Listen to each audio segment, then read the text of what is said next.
Selamat pagi Bapak Ibu yang terkasih dalam Tuhan. Shalom. Puji Tuhan karena pada pagi hari ini kita boleh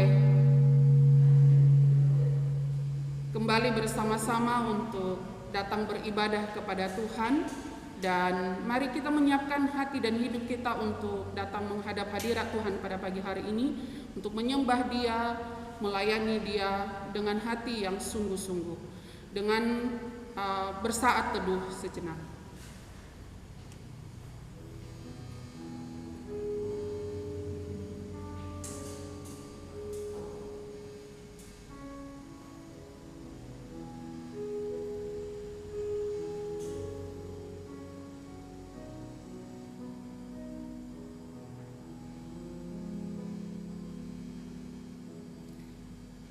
Amin.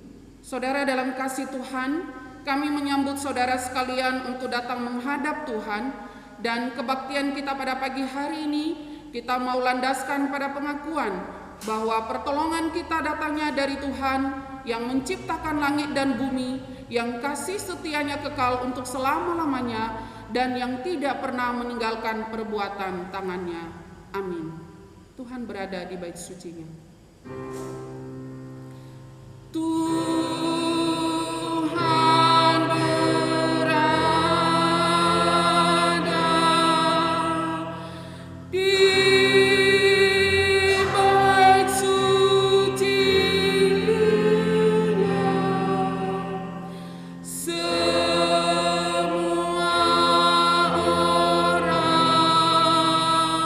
di hadapan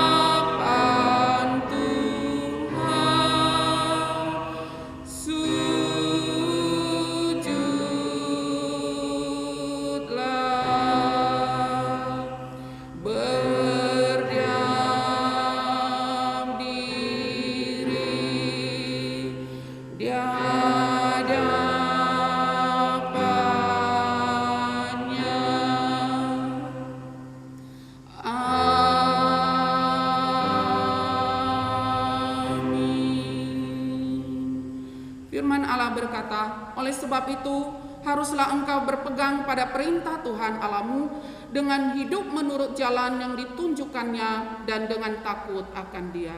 Gloria Patri. Hormat diberi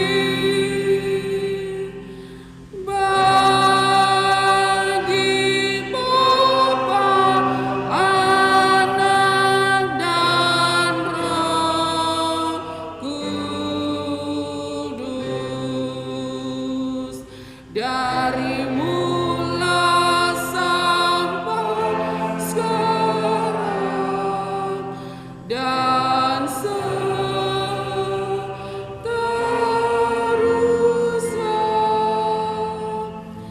Termulia.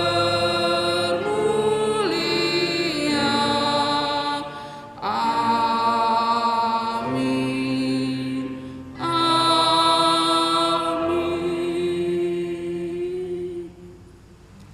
Karena hari ini adalah hari spesial, yaitu Hari Papa, maka kita akan membaca pembacaan bersama dengan bergantian. Terlebih dahulu kaum ibu seperti yang sudah ada petunjuknya, yang sudah ada di LCD kita, lalu kemudian kaum bapak, dan yang terakhir adalah anak-anak. Begitu ya? Hai istri-istri, tunduklah kepada suamimu sebagaimana seharusnya di dalam Tuhan. Hai suami-suami, kasihilah istrimu dan janganlah berlaku kasar terhadap dia. Hai anak-anak, taatilah orang tuamu dalam segala hal, karena itulah yang indah di dalam Tuhan. Ya, puji Tuhan, kita akan bersama-sama menyambut pembacaan bersama ini dengan kembali menaikkan pujian bahwa kita sebagai keluarga Allah, sebagai anak-anak Tuhan, kita harus bersatu agar keluarga kita boleh semakin dikuatkan oleh Tuhan. Kita bersatu dalam kasih-Nya.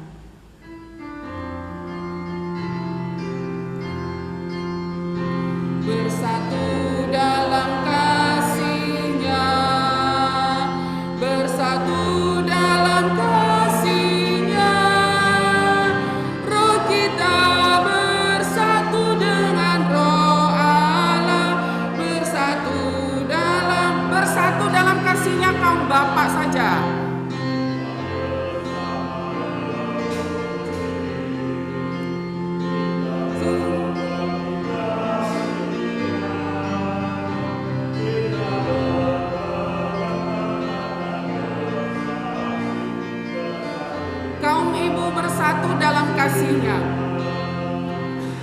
bersatu dalam kasih-Nya, bersatu dalam kasih-Nya.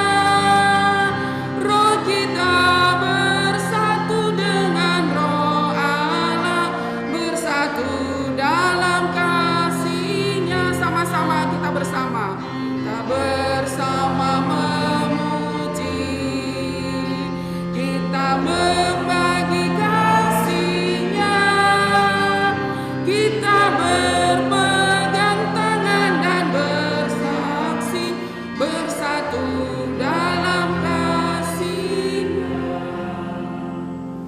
Ya, kita akan masuk di dalam doa syafaat yang pada pagi hari ini akan dipimpin oleh Jose Lucy. Kami persilakan.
Jemaat saya persilakan untuk duduk.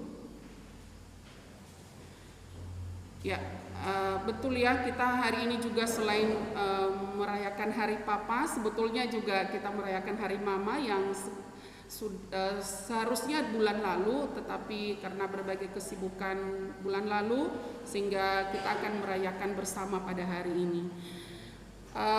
Dan pada kesempatan ini kami para mama akan mempersembahkan sebuah pujian di mana lagu ini mengingatkan setiap para papa yang hadir pada pagi hari ini untuk terus kuat mengemban tugas sebagai kepala rumah tangga yang tentunya tidak mudah. Ada saatnya para papa mungkin mengalami rasa letih dan merasa tidak mampu dalam menghadapi berbagai hal yang terjadi dalam rumah tangga kita tentunya. Tetapi pujian ini mengatakan bahwa apapun yang menimpa setiap kita hari ini, percayalah bahwa Tuhan terus akan memimpin, Tuhan yang akan memampukan.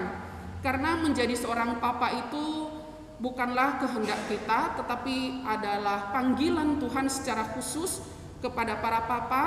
Dan kita percaya bahwa di tengah-tengah segala kelemahan dan keterbatasan menjadi seorang papa, Tuhan yang akan terus memampukan. Maka penting sekali lagu ini mengingatkan kepada setiap kita, bahkan juga bukan bagi para papa saja, tapi kita juga para mama, untuk terus bergantung penuh kepada Allah, yang pada akhirnya kita akan boleh melihat dan menyelesaikan pertandingan di tengah-tengah dunia ini, mengemban tugas sebagai orang tua, dan kita memperoleh mahkota yang kekal bersama dengan Tuhan. Saya mengundang untuk para mama bisa maju ke depan. Kita akan menyanyikan pujian ini, Tuhan yang pimpin jalanku.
Ya, terima kasih para mama, dan pada kesempatan ini saya secara pribadi mengucapkan selamat Hari Papa buat para papa yang luar biasa yang hadir pada pagi hari ini.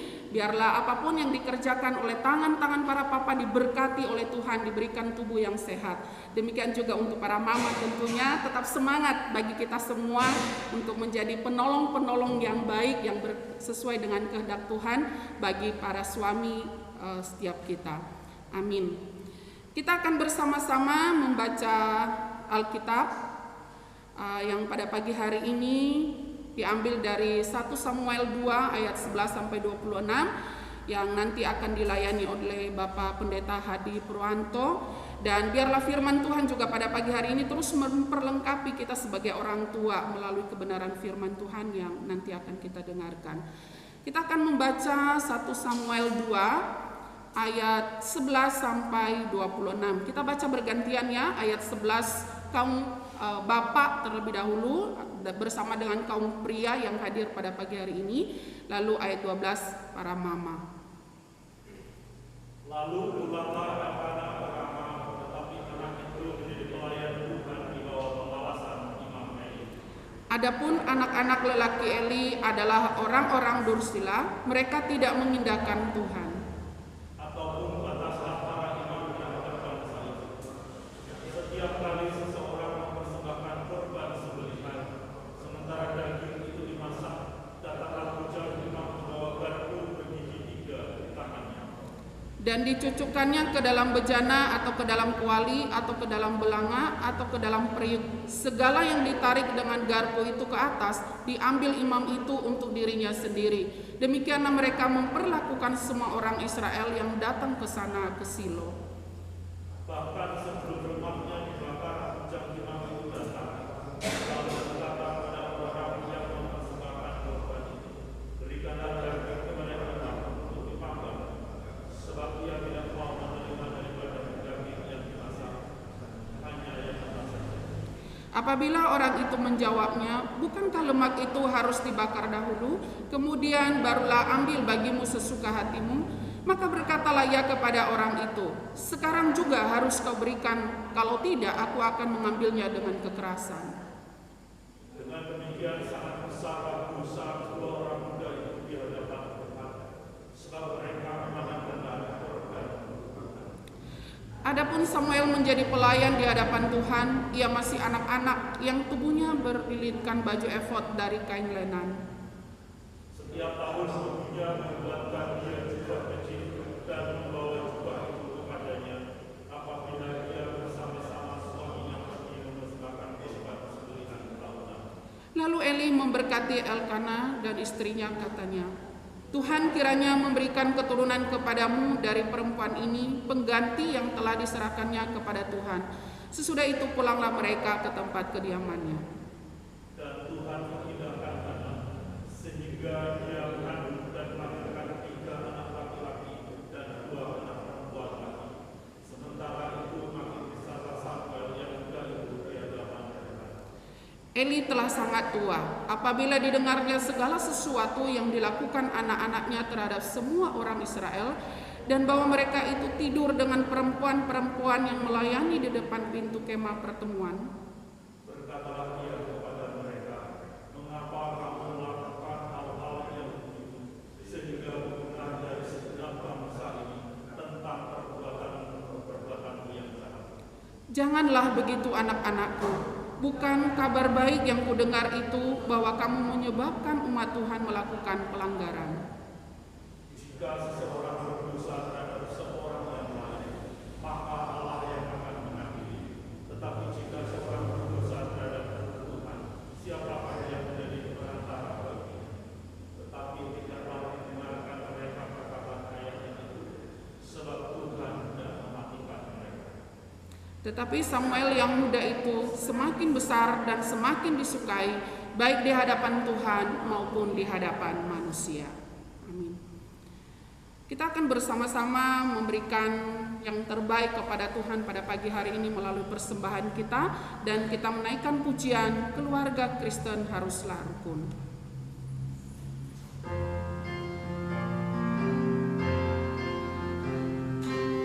Keluarga Kristen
Mari kita bersama-sama berdoa. Kita mau menyerahkan persembahan kita pada pagi hari ini kepada Tuhan.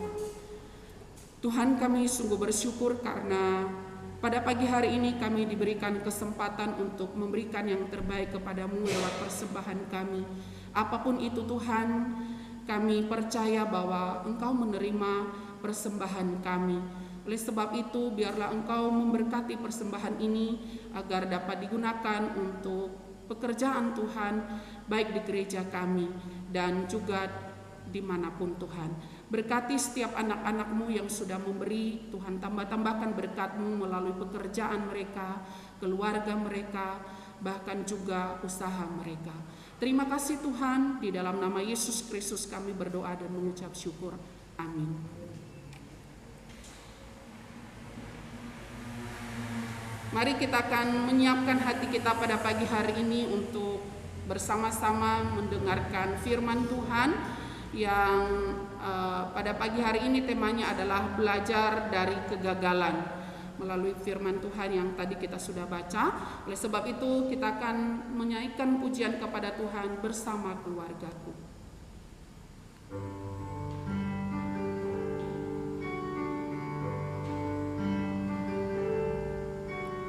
Kami datang di hadirat-Mu dalam satu kasih dengan bersehati, berjanji setia sampai akhir, mengasihi-Mu Yesus, bersama keluargaku melayani Tuhan, bersatu selamanya mengasihi Engkau. Tiada yang dapat melebihi kasih-Mu ya Tuhan. Bagi kami Engkau segalanya. Kami datang di hadirat-Mu.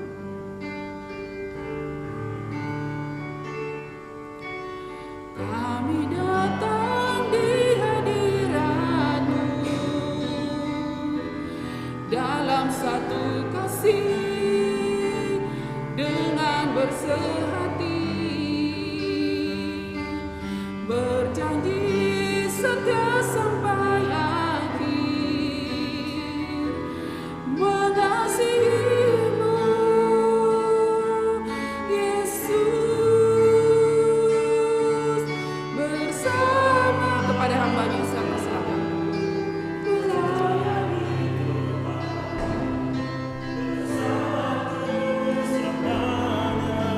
mengasihi Engkau. Tiada yang dapat melebihi kasih-Mu ya Tuhan. Bagi kami Engkau segalanya. Selamat pagi jemaat yang dikasihi oleh Tuhan. Shalom. Mari kita bersama-sama berdoa sebelum kita merenungkan firman Tuhan pada pagi hari ini. Bapa kami yang di dalam surga, Tuhan, kami mengucap syukur karena pada pagi hari ini kami boleh kembali datang ke rumah Tuhan untuk beribadah, untuk memuji, menyembah Engkau ya Tuhan, dan juga menyatakan rasa syukur kami. Dan kami bersyukur Tuhan atas segala berkat yang Engkau berikan, yang Kau limpahkan di dalam kehidupan kami selama 1 minggu ini. Engkau telah menyertai dan memimpin hidup setiap kami masing-masing. Kami bersyukur jika pada pagi hari ini kami juga boleh membaca sebagian daripada kebenaran firman-Mu, yang kiranya melalui kebenaran firman ini kami akan bersama-sama belajar bagaimana kami harus bertumbuh. Kami harus melakukan segala tanggung jawab kami sebagai anak-anak Tuhan, baik sebagai seorang papa, sebagai seorang mama, sebagai anak-anak, bahkan juga dalam kehidupan kami secara umum sebagai orang-orang sebagai pengikut-Mu Tuhan, sebagai orang Kristen. Oleh sebab itu bimbinglah kiranya Roh Kudus-Mu menerangi hati dan pikiran setiap kami, dan berikan kepada setiap kami Tuhan kebenaran firman-Mu, pengertian akan firman-Mu, supaya kami tidak hanya menjadi pendengar, tetapi kami boleh menjadi pelaku-pelaku firman-Mu. Urapi hamba-Mu, pakai hamba-Mu yang penuh dengan kelemahan dan keterbatasan ini Tuhan, Urapi bibir mulutnya Tuhan, kuasai hati dan pikirannya agar kebenaran firman Tuhan saja yang boleh disampaikan. Terima kasih Bapa, di dalam nama Tuhan Yesus kami berdoa. Amin. Saudara-saudaraku yang dikasihi oleh Tuhan, tema kita hari ini yaitu belajar dari kegagalan. Saya yakin dan percaya bahwa setiap orang tua menginginkan anak-anaknya itu berhasil di dalam kehidupannya, berhasil di dalam studinya. Bahkan juga kalau orang tua anaknya itu sudah married atau sudah menikah, orang tua tentunya mengharapkan dan berdoa supaya kehidupan keluarga anaknya pun menjadi keluarga yang boleh berhasil, boleh sungguh-sungguh hidup takut akan Tuhan. Itulah kerinduan setiap manusia, terutama kita sebagai orang yang percaya kepada Tuhan, bahwa keberhasilan di dalam kehidupan itu adalah sesuatu yang ingin kita raih, sesuatu yang ingin kita capai, sesuatu yang ingin kita kerjakan dan terus-menerus untuk kita upayakan. Oleh sebab itu, melalui kebenaran firman Tuhan kita akan belajar mengapa sih di dalam kehidupan orang yang mengenal Tuhan, orang yang percaya kepada Tuhan, bahkan di dalam kehidupan orang yang belajar firman Tuhan, orang pun masih bisa mengalami kegagalan. Nah, di dalam bagian yang kita baca tadi kita melihat bagaimana sebuah keluarga, seorang imam, seorang pelayan Tuhan mengalami sesuatu yang boleh dikatakan menyedihkan ya di dalam pandangan orang percaya di hadapan Tuhan juga. Bahkan juga ketika kita membaca bagian ini tentunya kita pun merasa prihatin dengan keluarga Imam Eli, di mana anak-anaknya menjadi anak-anak yang melakukan satu kejahatan yang begitu besar, kejahatan yang begitu luar biasa di hadapan Tuhan, sehingga Tuhan sendiri turun tangan untuk menghukum ataupun menyatakan penghukuman atas keluarga ataupun atas anak-anak daripada Imam Eli. Saudara, saya yakin dan percaya bahwa tidak ada orang tua yang menginginkan anaknya itu gagal di dalam hidupnya. Apapun itu yang menjadi cita-cita daripada anaknya, apapun itu yang menjadi harapan dari orang tua, tidak ada satupun orang tua yang menginginkan anaknya menjadi anak yang gagal. Oleh sebab itu ada begitu banyak orang tua, termasuk saya dan juga bapak-bapak di tempat ini, karena hari ini adalah hari Papa, begitu ya, selamat hari Papa, tapi juga selamat hari Mama, karena tadi Bu Rita udah singgung bulan lalu seharusnya kita juga merayakan hari Mama, tapi karena saking sibuknya gitu ya, mengurusi yang lain, persiapan untuk penabisan dan lain sebagainya, kita lupa merayakannya, sehingga hari ini kita gabung begitu dan boleh dikatakan sebagai Parents Day begitu ya, hari orang tua. Nah, sehingga khotbahnya pada pagi hari ini sebetulnya saya tidak hanya mau khotbah untuk para papa, tetapi juga untuk setiap kita, baik para papa, para mama dan juga anak-anak gitu. Nah, di dalam pembacaan bersama ada 3 ayat yang kita baca secara bergantian. Nah, ayat itu juga nanti di bagian terakhir akan saya singgung, mudah-mudahan saya lupa gitu ya. Nah, saudara, kita bisa melihat bagaimana di dalam perikop yang kita baca ada 2 kisah di dalamnya tentang kehidupan anak-anak Imam Eli, tetapi di sisi lain di dalam kitab Samuel pasal 1 Samuel pasal 2 ini menceritakan tentang kehidupan seorang Samuel. Samuel ini bukan dalam tanda kutip bukan siapa-siapa, tetapi kita tahu di dalam perikop sebelumnya adalah anak hasil daripada Nasar ya, janji iman seorang Hana, yang dikatakan dalam firman Tuhan itu dia mandul, tetapi karena dia bergumul di hadapan Tuhan, karena ia sering dihina, diejek oleh Penina begitu ya, akhirnya Tuhan memberikan anak kepada Hana, dan di dalam Nasar itu Hana mengatakan, jika aku punya seorang anak laki-laki, aku akan serahkan kepadamu untuk menjadi seorang pelayan Tuhan. Dan saudara, ketika benar Samuel lahir, Samuel ini dititipkan kepada Imam Eli yang ada di Silo, yang menjadi pengelola ataupun yang menjadi imam di dalam bait Allah. Nah, saudara, kenapa saya katakan bahwa keluarga Imam Eli ini, kita belajar dari keluarga ini yang boleh dikatakan menjadi sebuah keluarga yang gagal, yang tidak bisa dijadikan teladan.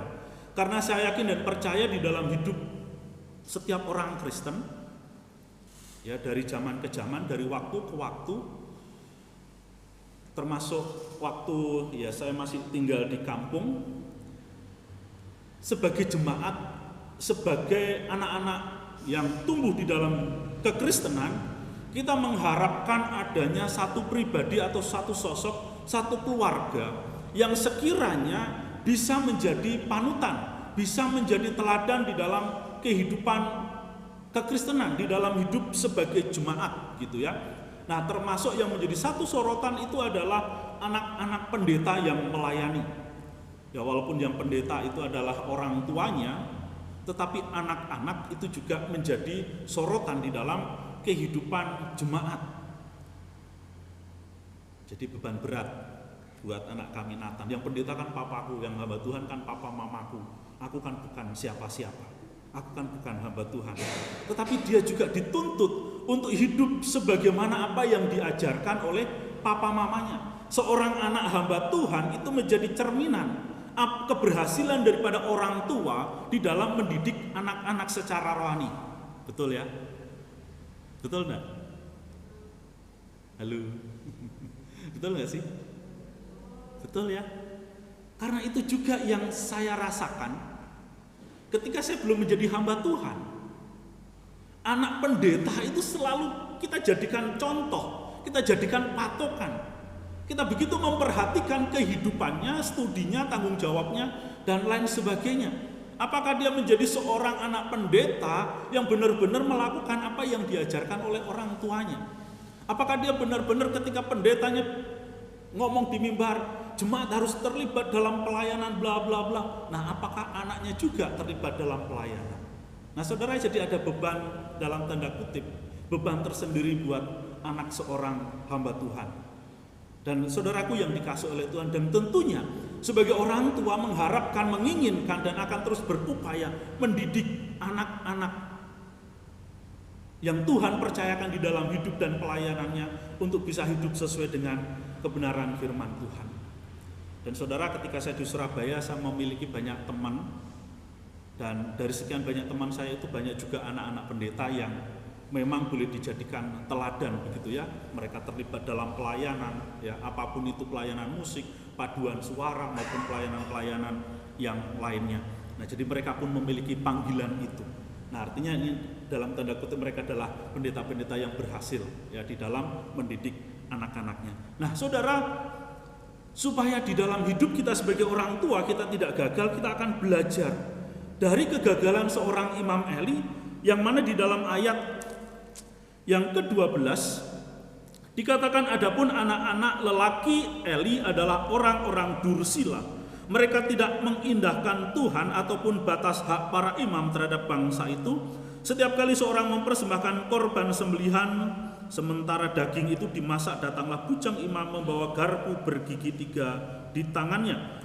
Ayat 14, dan mencucukkannya ke dalam bejana atau ke dalam kuali atau ke dalam belanga atau ke dalam periuk. Segala yang ditarik dengan garpu itu ke atas diambil imam itu untuk dirinya sendiri. Demikianlah mereka memperlakukan semua orang Israel yang datang ke Silo. Saudara-saudara, dikatakan bahwa anak Imam Eli, anak-anak lelaki, sebetulnya adalah anak-anak yang boleh dikatakan menjadi satu kebanggaan buat bangsa Israel. Apalagi kalau melihat kepada posisi Imam Eli sebagai seorang imam, ketika memiliki anak laki-laki di dalam keluarga, itu adalah sebuah kebanggaan, sebuah harapan, bahkan itu adalah sebuah berkat. Kenapa? Karena anak-anak inilah yang akan dipersiapkan untuk melanjutkan panggilan ataupun tugas keimaman di dalam bait Allah. Jadi anak laki-laki memiliki peranan yang sangat penting di dalam kehidupan seorang imam.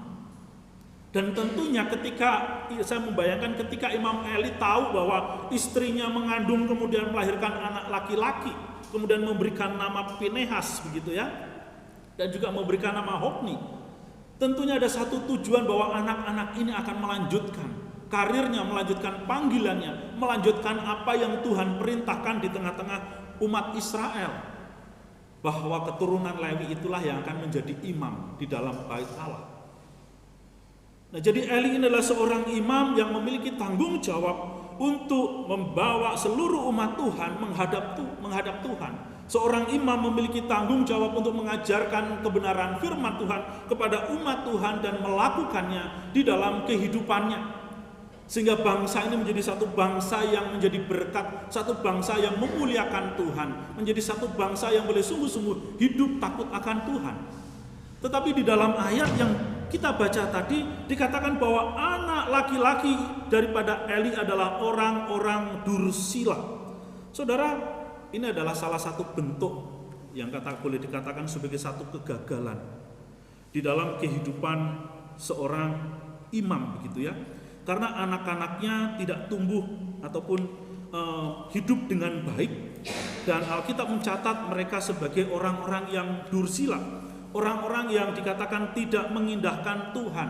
Apa sih yang dimaksudkan dengan dursila ini? Ya, dursila ini adalah menunjuk kepada orang-orang yang tidak berharga.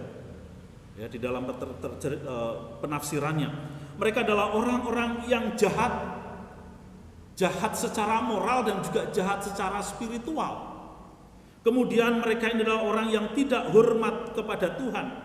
Mereka tidak menaruh hormat kepada Allah karena melakukan pelanggaran-pelanggaran yang sangat serius di dalam hal ibadah, di dalam hal mempersembahkan korban kepada Tuhan. Nah, saudaraku yang dikasihi oleh Tuhan, inilah yang menjadi batu sandungan di dalam kehidupan bangsa Israel. Kejahatan yang dilakukan oleh anak-anak Imam Eli adalah satu kejahatan yang tidak bisa ditolerir, satu kejahatan yang sangat memalukan di hadapan Tuhan. Karena apa yang mereka lakukan itu tidak sesuai dengan perintah firman Tuhan, khususnya di dalam hal mempersembahkan korban.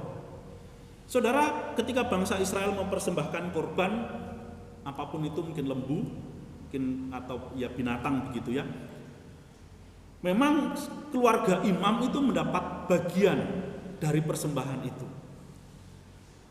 Tetapi sebelum keluarga imam ini memperoleh bagiannya, seberapa banyak pun, yaitu bagian dada dan paha, itu kan, korban itu harus disucikan terlebih dahulu. Apa sih yang dimaksudkan disucikan di situ? Yaitu dengan cara direbus ataupun dibakar. Tujuannya supaya bagian daging itu yang ada lemaknya, karena lemak itu adalah bagiannya Tuhan, itu adalah dibakar supaya lemak itu terbakar sampai habis, barulah daging itu diambil oleh imam itu. Tetapi di dalam bagian ini, anak-anak imam yaitu Hofni dan Pinehas ini, mereka tidak menghormati itu. Sementara daging itu dimasak, mereka sudah memaksa untuk mengambil bagian mereka. Seharusnya mereka mengambil setelah daging itu dimasak. Tetapi itulah yang terjadi, bahwa mereka mengambil bagiannya secara paksa sebelum daging itu dipersembahkan kepada Tuhan. Sebelum lemak-lemak daripada binatang, lemak-lemak daripada daging binatang itu terbakar. Karena lemak itu adalah bagiannya Tuhan, tidak boleh dimakan. Nah, itu terjadi bukan hanya sekali dua kali, tetapi terjadi bertahun-tahun. Jadi ketika kita membaca 1 Samuel pasal 2 ayat 11 sampai 26, itu bukan satu peristiwa dalam 1 tahun. Tetapi ini adalah sebuah kisah ringkas yang diringkas oleh Samuel. Dia menuliskan bagian ini, bagaimana kehidupan daripada keluarga Imam Eli itu dari tahun ke tahun, dari masa ke masa. Sehingga kebiasaan daripada anak-anak Imam Eli di dalam memaksakan diri untuk mengambil daging yang masih ada lemaknya, sebagai salah satu bentuk mereka tidak menghargai Tuhan, sebagai bentuk kejahatan mereka di hadapan Tuhan, itu berlangsung dari tahun ke tahun. Saudara, kenapa Alkitab mencatat dengan begitu keras? Dikatakan bahwa mereka adalah anak-anak yang dursila. Sekali lagi bahwa mereka mengerti aturan firman Tuhan. Imam Eli mengerti aturan-aturan yang sudah ditetapkan oleh Tuhan di dalam hal mempersembahkan korban. Dan peraturan-peraturan itu sangat dihormati oleh imam-imam yang ada di tengah-tengah bangsa Israel dari tahun ke tahun. Tetapi ternyata Imam Eli tidak melaksanakan pengajaran itu. Dia melakukan pendidikan itu tetapi tidak menegaskan arti pentingnya menjaga kemurnian pada sebuah ajaran. Pentingnya sebuah ajaran di dalam kehidupan sebagai umat Tuhan. Bagaimana mereka harus mempersembahkan korban. Nah saudara, itulah yang terjadi dari tahun ke tahun, dari masa ke masa. Jadi bukan hanya pada masa zaman anak-anak itu masih kecil, anak-anak imam ini masih kecil, tetapi berlangsung terus-menerus sampai mereka dewasa. Saudaraku yang dikasihi oleh Tuhan, ketika kesalahan itu dibiarkan, ketika sebuah kesalahan yang fatal itu dibiarkan dan dianggap sebagai sesuatu yang biasa, maka lambat laun yang namanya anak-anak itu akan berpikir bahwa apa yang dilakukan adalah sesuatu yang benar. Sekalipun anak ini dididik bagaimana caranya seharusnya memperlakukan persembahan kepada Tuhan dan bagaimana harus hidup di hadapan Tuhan.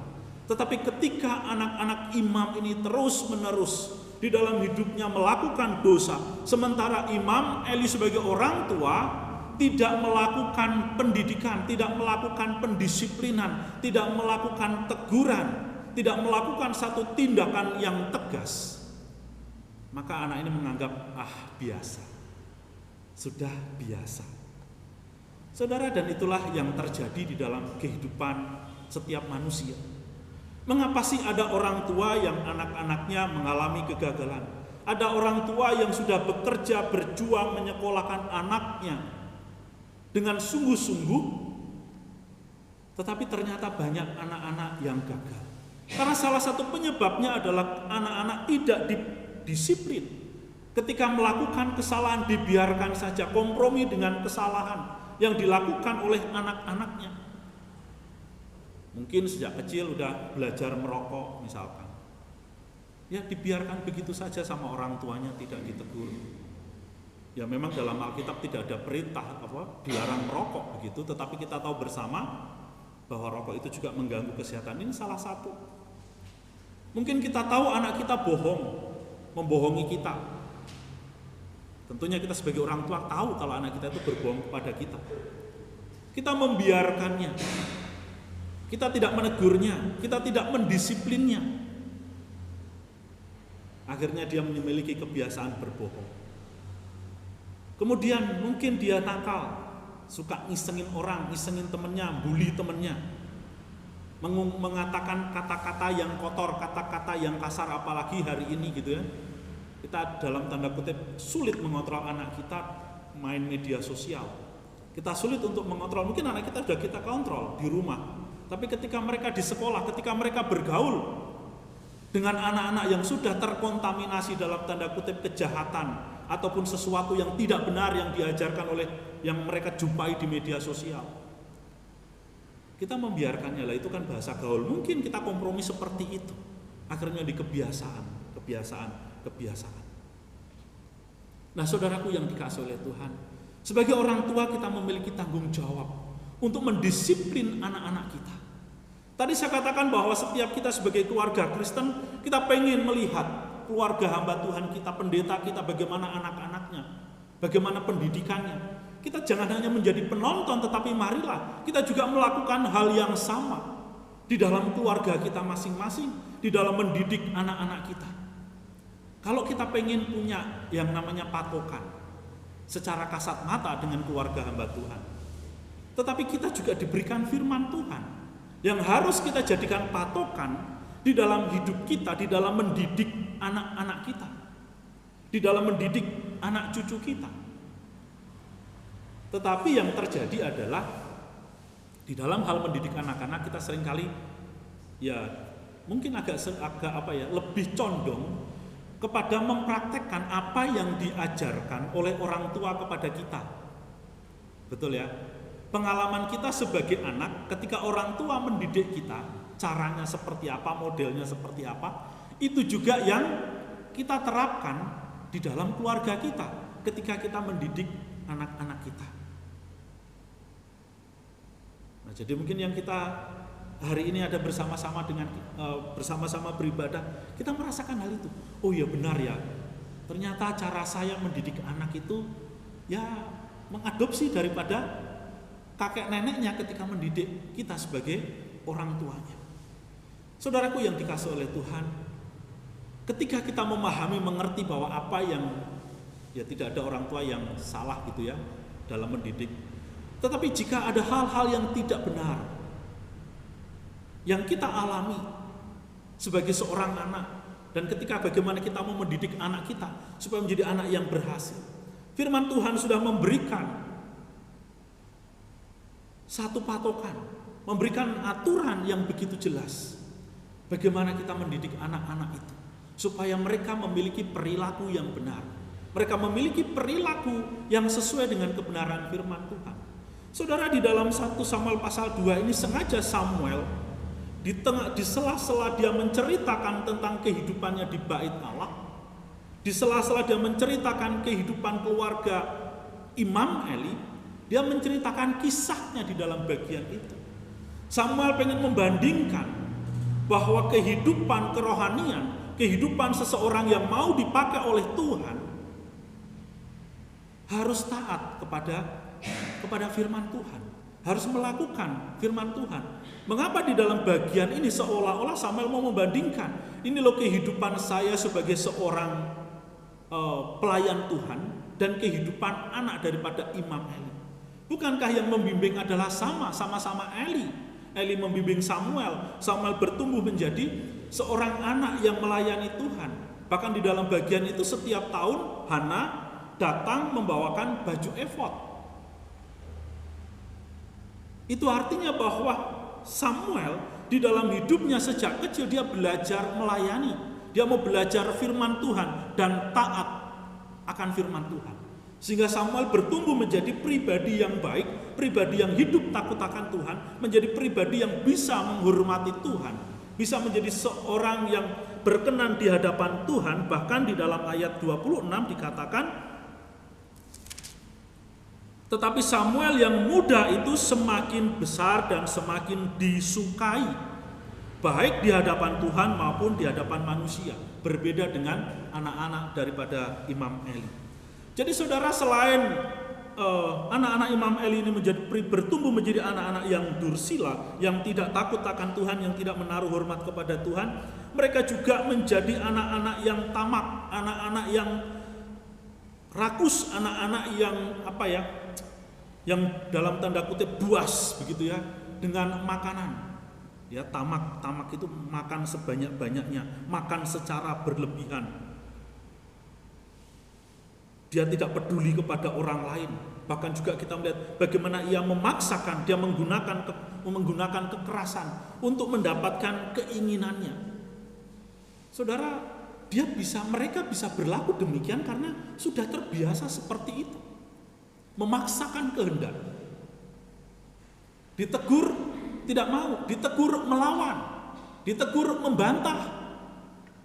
Dengan memberikan berbagai macam alasan, bahkan juga dengan ancaman. Di sini kita melihat bahwa mereka sebagai anak-anak imam, mereka juga tidak mau menerima nasihat. Karena apa? Merasa berkuasa, merasa ini adalah haknya. Sehingga kehidupan mereka tentunya semakin lama tidak disukai. Kehidupan mereka sebagai anak-anak Imam Eli menimbulkan kemarahan, menimbulkan dosa di dalam kehidupan jemaat, di dalam kehidupan umat Israel. Saudara, perbuatan dosa yang dilakukan oleh mereka berdua itu bertumbuh, berkembang. Yang tadinya mereka hanya kepada makanan, ya kan, sebagai bentuk tidak menghormati Tuhan. Di dalam bagian yang lain, di dalam ayat yang ke-22 sampai 25 di situ dikatakan, Eli telah sangat tua apabila didengarnya segala sesuatu yang dilakukan oleh anak-anaknya terhadap semua orang Israel, dan bahwa mereka itu tidur dengan perempuan-perempuan yang melayani di depan pintu perkemahan. Berkatalah ia kepada mereka, mengapa kamu melakukan hal-hal yang begitu, sehingga ku dengar dari segenap bangsa ini tentang perbuatan-perbuatanmu yang jahat itu. Ayat 24, janganlah begitu anak-anakku. Bukan kabar baik yang kudengar itu bahwa kamu menyebabkan umat Tuhan melakukan pelanggaran. Jika seorang berdosa terhadap seorang yang lain, maka Allah yang akan mengadili. Tetapi jika seorang berdosa terhadap Tuhan, siapakah yang menjadi perantara baginya? Tetapi tidaklah didengar mereka perkataan ayahnya itu, sebab Tuhan hendak mematikan mereka. Saudara-saudara, ini adalah sesuatu yang sangat memprihatinkan. Dosa yang dilakukan bukan hanya sekedar ketamakan, mengambil daging, ya, persembahan itu, tetapi bertumbuh, berkembang. Dan ketika mereka menjadi anak laki-laki yang dewasa, mereka melakukan perzinahan. Saudara, ini adalah sebuah kehidupan anak-anak imam yang boleh dikatakan sangat menyedihkan. Dosa perzinahan yang mereka lakukan itu bukan sembunyi-sembunyi. Dosa perzinahan yang mereka lakukan secara terang-terangan. Mereka melakukan secara terbuka. Sehingga segenap umat ataupun segenap bangsa itu tahu. Dan mereka menceritakan kepada papanya, kepada Imam Eli. Saudara, dapat kita bayangkan bahwa dosa perzinahan yang dilakukan oleh anak-anak Imam Eli ini adalah sebuah dosa yang sangat besar. Dan ketika dosa itu sudah terjadi, Imam Eli mencoba sebagai orang tua, sebagai seorang papa, memberikan teguran, memberikan nasihat. Tetapi nasihat dan tegurannya itu tidak berfaedah. Kenapa, saudara? Karena anak-anaknya itu sudah dewasa. Anak-anaknya sudah dewasa. Sejak kecil anak-anak itu melakukan dosa, dibiarkan begitu saja. Bukan hanya dibiarkan begitu saja, tetapi sebagai imam, ia juga menyetujui. Nanti kita akan lihat ada satu ayat itu. Jadi ketika anak itu sudah berdosa dari kecil, itu sudah menjadi kebiasaan. Dan ketika dia melakukan dosa yang begitu besar, dosa yang begitu terang-terangan, yaitu perzinahan, anak-anaknya dinasihati itu percuma, tidak ada faedahnya. Kenapa? Karena sudah tua, sudah dewasa. Karena yang melakukan perzinahan bukan waktu mereka masih anak-anak, tetapi mereka sudah dewasa, menjadi laki-laki yang dewasa. Sehingga dinasihati seperti apapun oleh ayahnya, itu tidak ada faedahnya. Kemudian selain itu, kenapa saya katakan bahwa nasihat ini tidak berfaedah? Karena tidak memberikan satu teguran yang jelas, tidak memberikan disiplin, tidak memberikan sanksi. Saudara, di dalam kisah ketika bangsa Israel itu ada di padang gurun, anak Imam Harun yang namanya juga Pinehas, ketika bangsa Israel itu melakukan perzinahan, ya, laki-laki dewasa bangsa Israel itu melakukan perzinahan, kemudian ada yang berzina di dalam bait Allah, apa yang dilakukan oleh Pinehas? Pinehas yang di sini bukan Pinehas anak Imam Eli, tetapi Pinehas anaknya Harun. Pinehas itu mengambil tombak, kemudian menombak kedua orang itu di dalam bait Allah, di dalam kemah suci. Laki-laki dan perempuan itu ditombak, ditikam di dalam bait Allah karena dia sudah melakukan perzinahan di dalam kemah suci. Itulah juga yang seharusnya dilakukan, itulah seharusnya hukuman yang diterima oleh Pinehas dan Hofni ketika mereka melakukan perzinahan di dalam bait suci itu. Ada satu penghukuman yang jelas. Karena ketika seorang laki-laki dan perempuan itu kedapatan berzina, hukum Taurat mengatakan mereka harus dirajam dengan batu sampai mati. Tetapi itu di dalam kisah ini tidak diceritakan. Di dalam peristiwa ini tidak diceritakan oleh Samuel. Kenapa? Karena di dalam pasal 2 ayat 29 dikatakan, mengapa engkau memandang dengan loba kepada korban sembelihanku dan korban sajianku yang telah kuperintahkan, dan mengapa engkau menghormati anak-anakmu lebih daripadaku, sambil kamu menggemukkan dirimu dengan bagian yang terbaik dari setiap korban sajian umatku di Israel? Saudara, ini adalah peringatan. Ini adalah, kalau kita baca di dalam pasal selanjutnya, nanti bisa dibaca di rumah, bagaimana abdi Allah itu menegur Imam Eli. Abdi Allah tidak disebutkan siapa namanya, tetapi dengan tegas mengatakan, mengapa engkau memandang loba kepada korban sembelihanku dan korban sajianku? Artinya bahwa apa yang dilakukan oleh anak-anaknya dibiarkan begitu saja. Karena dia juga menikmati dari hasil, dalam tanda kutip, rampasan yang dilakukan oleh anak-anaknya. Imam Eli juga menikmati dosa hasil daripada perbuatan dosa anak-anaknya. Sehingga di situ dikatakan, mengapa engkau menghormati anak-anakmu lebih daripadaku? Artinya Imam Eli dia takut kepada anak-anaknya. Dia lebih menghormati, menghargai anak-anaknya, menghargai apa yang dilakukannya, yang dilakukan oleh anak-anaknya. Saudara, ini adalah sebuah peristiwa yang cukup memprihatinkan, yang cukup menyedihkan. Bahkan dikatakan, sambil kamu menggemukkan dirimu dengan bagian yang terbaik dari setiap korban sajian umatku Israel. Saudara, kata menggemukkan di sini itu bukan dalam artian bahwa Imam Eli itu mengumpulkan harta kekayaan yang melimpah, tidak. Tetapi ini berbicara tentang korban sembelihan. Korban yang terbaik itu dia makan apanya? Lemak-lemaknya. Sehingga di dalam firman Tuhan kalau kita membaca kisah ini, Imam Eli itu badannya gemuk sekali. Dan ketika dia tahu bahwa ketika Hofni dan Pinehas itu mati di medan perang, dia jatuh, kaget, lehernya patah. Gemuk sekali. Ya, gemuknya seberapa kilo tidak diceritakan, tetapi sangat gemuk. Kenapa? Karena dia memakan bagian lemak-lemak daripada persembahan itu. Nah, saudaraku yang dikasih oleh Tuhan, kita melihat bahwa aturan itu tidak benar-benar tidak ditegakkan oleh Imam Eli. Tidak ada keseriusan. Di samping tadi saya katakan dia menasihati anak-anaknya setelah dewasa, tetapi juga di sana dia melibatkan Tuhan. Artinya apa? Sudah angkat tangan. Kalau orang bersalah kepada Tuhan, Tuhan yang mengadili, ya kan? Tetapi di sini dia menceritakan, dia menyampaikan. Tetapi jika seorang berdosa terhadap Tuhan, siapakah yang menjadi pengantara baginya? Kalau ada orang bersalah satu sama yang lain, ada Tuhan yang menjadi adil, yang mengadili. Tetapi ini dosanya itu langsung berhadapan dengan Tuhan. Artinya seharusnya sebagai seorang kepala keluarga, dia harus memiliki sikap yang tegas. Karena itu adalah perintah Tuhan di dalam hidup setiap keluarga. Nah, saudara-saudaraku yang dikasihi oleh Tuhan, melalui bagian firman Tuhan ini, marilah kita sebagai orang tua, belum ada kata terlambat untuk kita terus melakukan apa yang menjadi bagian kita di dalam mendidik anak-anak yang Tuhan percayakan di dalam kehidupan keluarga kita masing-masing. Belum ada kata terlambat. Kenapa? Karena kita punya Tuhan yang sudah menebus segala dosa kita.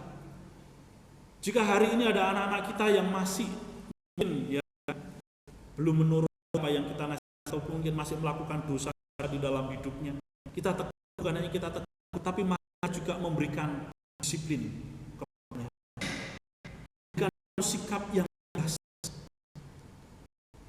supaya dia memahami, dia mengerti bahwa apa yang dilakukan itu adalah sebuah kesalahan.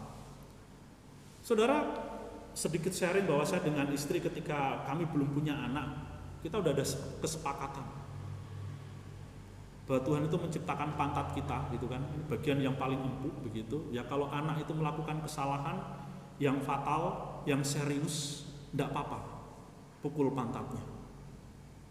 Untuk apa? Memberikan peringatan kepada dia. Kita memukul anak kita di bagian pantat karena melakukan kesalahan, bukan karena kita tidak sayang, tetapi karena kita sayang kepadanya. Kita kasih tahu bahwa apa yang engkau lakukan itu adalah sebuah kesalahan, jangan engkau mengulanginya. Di dalam Amsal dikatakan bahwa rotan itu penting buat orang tua. Untuk apa? Untuk mendidik anaknya, untuk memberikan kedisiplinan, supaya dia mengerti, anak itu mengerti bahwa apa yang kau lakukan itu sesuatu yang salah. Supaya ketika anak itu dipukul, ketika anak itu mengalami pukulan dengan rotan, dia bisa mengerti, oh ya, aku tidak akan melakukan kesalahan ini lagi. Sebagai sebuah peringatan. Bukan berarti kita nggak sayang, kita nggak pengen anak kita menjadi anak yang rusak. Kita nggak ingin anak kita menjadi anak yang durhaka, menjadi anak yang dursila, yang tidak bisa menghormati orang tua. Demikian juga ketika kita melakukan apa yang menjadi bagian kita. Saudara, memang tidak ada keluarga yang sempurna.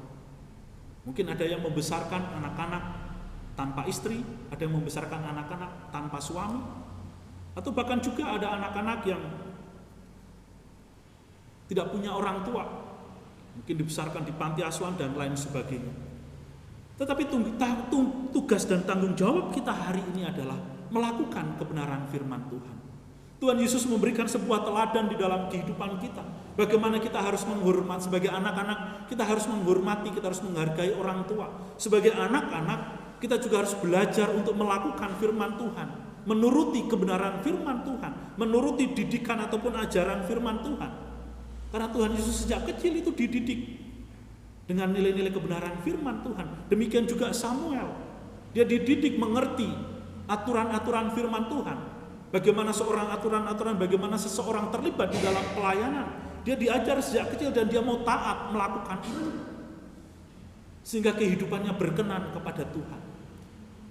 Demikian juga Tuhan Yesus memberikan teladan di dalam hidup kita.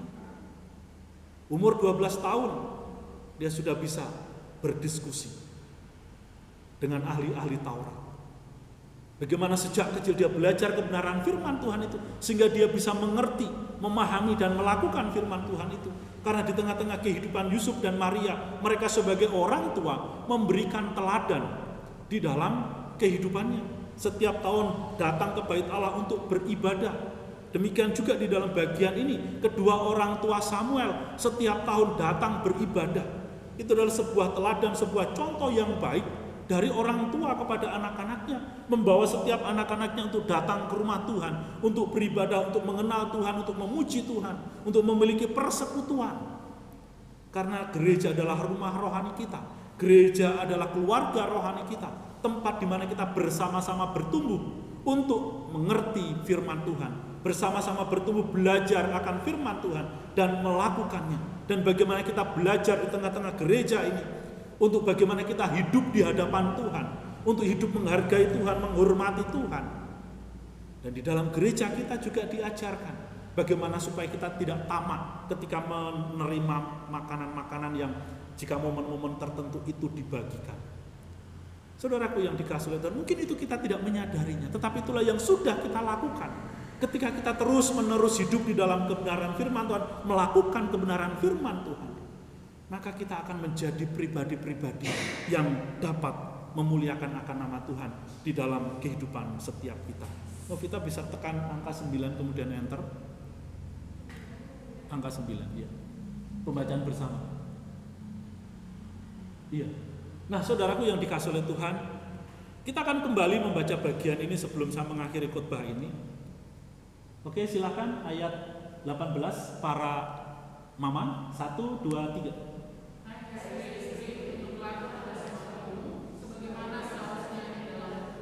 Oke, kenapa saya minta para istri yang membaca? Saudara, ayat ini bukan tuntutan seorang suami kepada istrinya ya. Suami tidak berhak mengatakan, "Hai istriku, tunduklah kepadaku sebagai suamimu, sebagaimana seharusnya di dalam Tuhan." Suami tidak berhak menggunakan ayat ini untuk menegur istrinya, untuk mengingatkan istrinya, enggak. Tetapi ayat ini adalah perintah Tuhan. Tuhanlah yang memerintahkan kepada para istri. Kita suami nggak punya hak untuk menuntut, karena ini adalah perintah Tuhan. Jadi seorang istri harus tunduk kepada suamimu sebagaimana seharusnya di dalam Tuhan. Jadi inilah ketundukan seorang istri, bukan karena tuntutan suami, tetapi aku mau melakukan untuk Tuhan. Aku harus tunduk, aku harus hormat kepada suamiku karena ini adalah perintah Tuhan, bukan perintah suami. Dan suami juga tidak berhak menuntut, "Hai istri, kamu harus tunduk, itu firman Tuhan." Tidak, saudara. Tetapi ini adalah sebagai bentuk ketaatan seorang istri kepada Tuhan. Kemudian kita baca ayat yang kedua, ayat yang ke-19, para suami. 1, 2, 3. "Hai suami-suami, kasihilah istrimu dan janganlah berlaku kasar terhadap dia." Nah, ini juga bukan tuntutan seorang istri kepada suaminya, tetapi ini adalah tuntutan Tuhan. Ini adalah perintah Tuhan kepada setiap para suami, supaya suami itu sungguh-sungguh mengasihi istrinya. Seorang suami tidak boleh bertindak kasar kepada istrinya. Dan kita sebagai suami harus melakukan itu. Bukan karena istri kita menuntut hal itu, tetapi kita mau melakukannya sebagai ketaatan kita kepada Allah. Saudara, kalau kita mau bahagia di dalam hidup rumah tangga kita, lakukanlah firman Tuhan. Kalau kita mau memiliki kebahagiaan di dalam hubungan suami istri, lakukan. Itu perintah Tuhan. Kalau seorang istri melakukan apa yang menjadi perintah Tuhan, suaminya bahagia nih. Bahagia. Kalau seorang istri melakukan apa yang diperintahkan oleh Tuhan, istri pasti akan bahagia. Itulah kunci kebahagiaan di dalam keluarga. Lakukan apa yang Tuhan perintahkan di dalam porsi kita masing-masing. Sebagai istri, lakukanlah perintah Tuhan sesuai dengan perintah Tuhan untuk para istri. Sebagai seorang suami, lakukanlah apa yang menjadi bagian kita di dalam melakukan kebenaran firman Tuhan dalam tanggung jawab kita sebagai seorang suami. Lakukanlah itu di hadapan Tuhan. Kita melakukannya untuk Tuhan. Maka hubungan suami istri itu akan harmonis. Hubungan suami istri tidak harmonis karena saling menuntut. Kamu harus begini. Saudara, keluarga Kristen itu yang menciptakan, keluarga itu yang membentuk itu Tuhan. Maka kita harus di dalam menjalankan tanggung jawab kita melakukannya untuk Tuhan. Nah, buat yang anak-anak, yuk baca sama-sama. 1, 2, 3.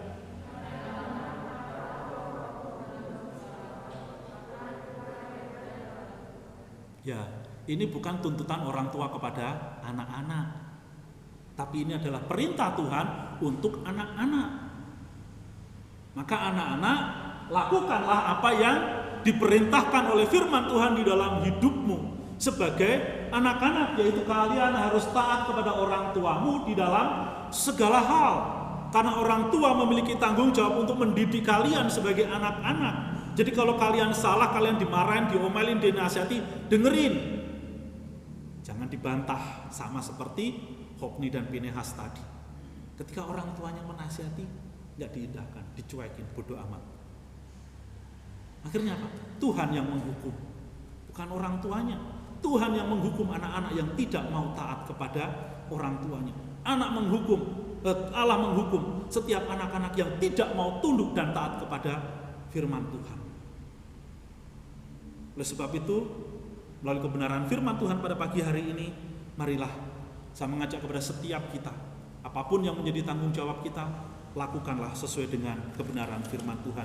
Kiranya Tuhan memberkati Bapak Ibu serta saudara-saudari sekalian. Amin. Mari kita berdoa.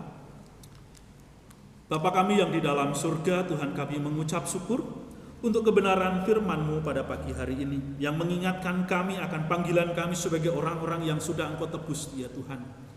Bahwa tidak ada yang mustahil di dalam hidup kami ketika kami mau hidup seturut dengan kebenaran firman-Mu. Karena Engkau, ya Tuhan, telah merancang hidup setiap kami untuk satu tujuan yang mulia. Engkau telah menebus kami melalui kematian Yesus Kristus di atas kayu salib, agar kami boleh hidup seturut dengan kebenaran firman-Mu. Dengan terus percaya, bersandar kepada Tuhan, dan memohon kekuatan dan pertolongan yang daripada Tuhan. Kami yakin dan percaya Engkau akan memampukan kami, Tuhan, untuk hidup sesuai dengan kebenaran firman-Mu. Baik kami sebagai seorang kepala rumah tangga, sebagai seorang papa, bagi anak-anak kami, sebagai seorang suami bagi istri kami, Tuhan. Kami yakin dan percaya Engkau pun akan memberikan kekuatan dan kemampuan itu untuk menjalaninya. Demikian juga setiap para istri, Tuhan. Mereka pasti akan diberikan kemampuan, kekuatan yang daripada Tuhan ketika para istri ini, Tuhan, mau sungguh-sungguh berserah kepada Tuhan untuk hidup sesuai dengan kebenaran firman-Mu. Demikian juga untuk setiap anak-anak yang hadir pada pagi hari ini Tuhan, mereka pun akan menjadi anak-anak yang hidup akan hidup takut akan Engkau. Ketika mereka mau sungguh-sungguh menyerahkan hidup mereka ke dalam tangan Tuhan, ketika mereka mau sungguh-sungguh hidup taat di dalam kebenaran firman-Mu, Engkau akan menolong setiap kami Tuhan untuk menjadi pelaku-pelaku firman Tuhan. Di dalam nama Tuhan kami Yesus Kristus kami berdoa dan bersyukur. Amin. Terima kasih. Waktu selanjutnya saya kembalikan kepada Penginjil Rita.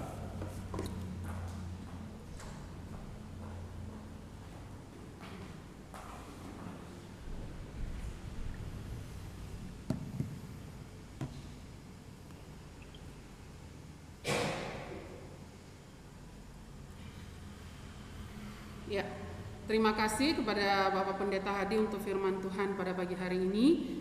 Dan biarlah firman Tuhan sungguh boleh menjadi berkat bagi setiap kita, baik itu papa, mama, dan juga anak-anak.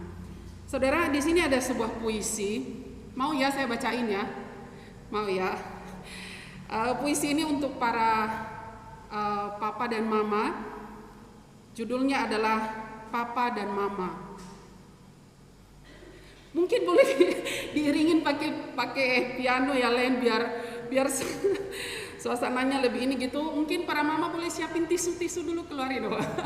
Enggak ya. Tapi ini puisi saya berharap boleh menjadi berkat buat kita gitu ya.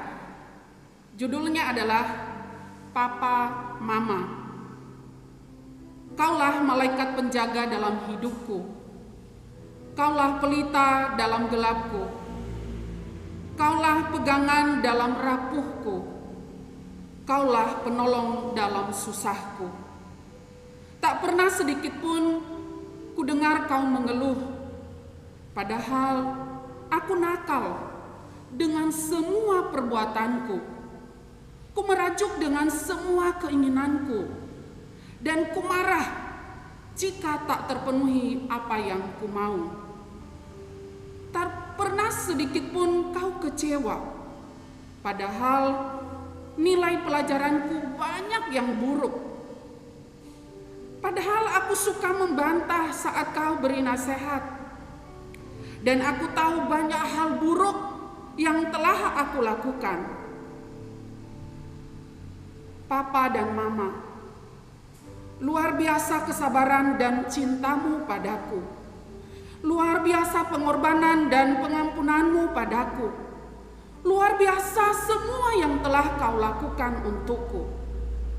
Betapa beruntungnya aku lahir darimu, dibesarkan dan dijaga olehmu. Jika bukan karenamu, tak akan aku bisa seperti sekarang ini, berdiri tegar sampai pada hari ini. Sekalipun kukumpulkan banyak uang, tak akan terbayar jasamu. Sekalipun kukorbankan seluruh hidupku, tak tertandingi jasamu. Dan sekalipun seluruh dunia kuserahkan di bawah kakimu, tak tersaingi cintamu. Tak akan sebanding apa yang bisa kuberikan dengan apa yang telah kau berikan kepadaku. Papa dan Mama, terima kasih. Terima kasih. Terima kasih untuk semuanya. Cintamu, kesabaranmu, pengorbananmu, dan pemeliharaanmu padaku. Tuhan, terima kasih untuk Papa dan Mama yang telah kau berikan. Amin. Papa dan Mama kita bukan manusia yang sempurna. Mungkin tanpa mereka sadari, mereka mungkin telah menyakiti hati kita. Tetapi mari sebagai anak-anak, kita memahami bahwa tanpa kedua orang tua kita nggak mungkin ada di tengah-tengah dunia ini. Maka mari kita tetap mendoakan mereka, mengasihi mereka, dan menghormati mereka sebagai orang tua kita. Mari kita akan bersama-sama membaca pengakuan iman rasuli. Aku percaya kepada Allah, Bapa yang Maha Kuasa, Khalik langit dan bumi, dan kepada Yesus Kristus, anaknya yang tunggal Tuhan kita, yang dikandung daripada Roh Kudus, lahir dari anak darah Maria, yang menderita sengsara di bawah pemerintahan Pontius Pilatus, disalibkan, mati, dan dikuburkan, turun ke dalam kerajaan maut. Pada hari yang ketiga, bangkit pula dari antara orang mati, naik ke surga, duduk di sebelah kanan Allah, Bapa yang Maha Kuasa. Dan dari sana ia akan datang untuk menghakimi orang yang hidup dan yang mati. Aku percaya kepada Roh Kudus, gereja yang kudus dan am, persekutuan orang kudus, pengampunan dosa, kebangkitan daging, dan hidup yang kekal. Amin. Kita akan kembalikan segala puji dan hormat kita pada Tuhan dalam ibadah ini dengan menaikkan doksologi, dan nanti kita akan menerima doa berkat oleh Bapak Pendeta Hadi, lalu kita pujikan pujian amin. Puji Allah Bapa Putra,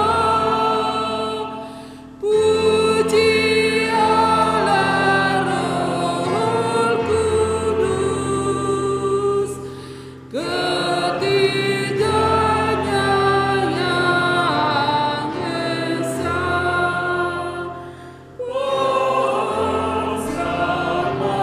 Sumber berkat. Amin.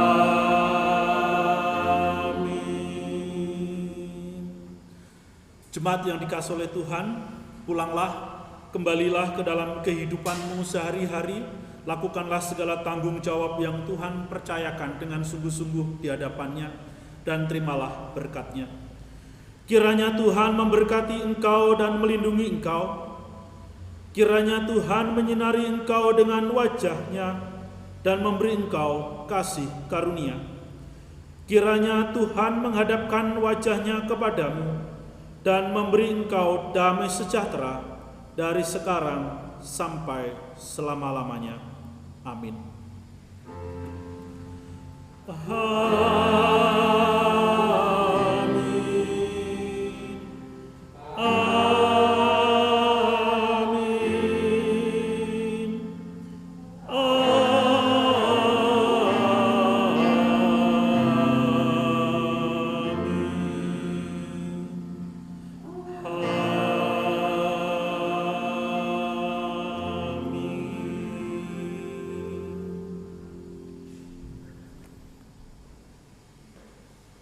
Ya, ada beberapa warta gereja yang akan saya bacakan pada pagi hari ini.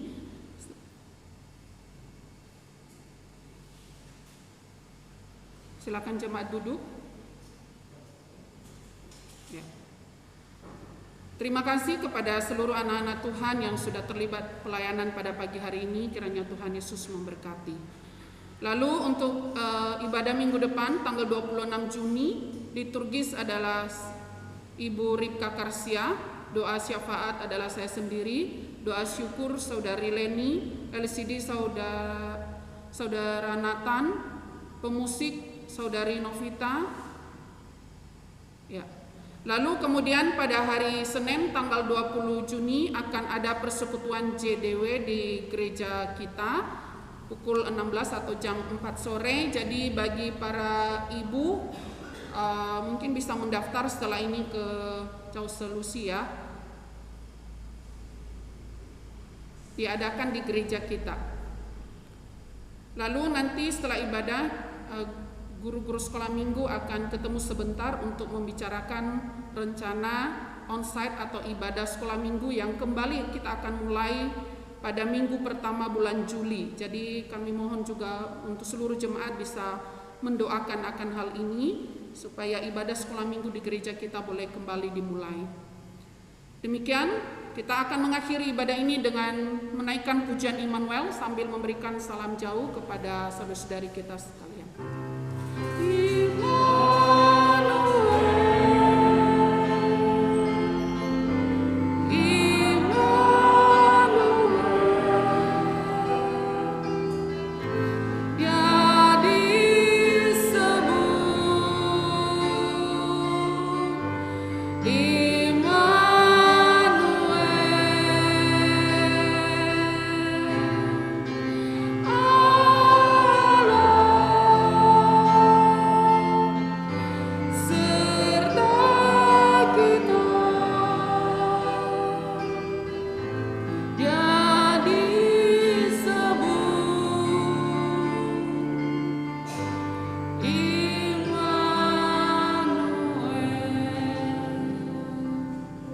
Ibadah kita selesai. Selamat hari Minggu. Tuhan Yesus memberkati.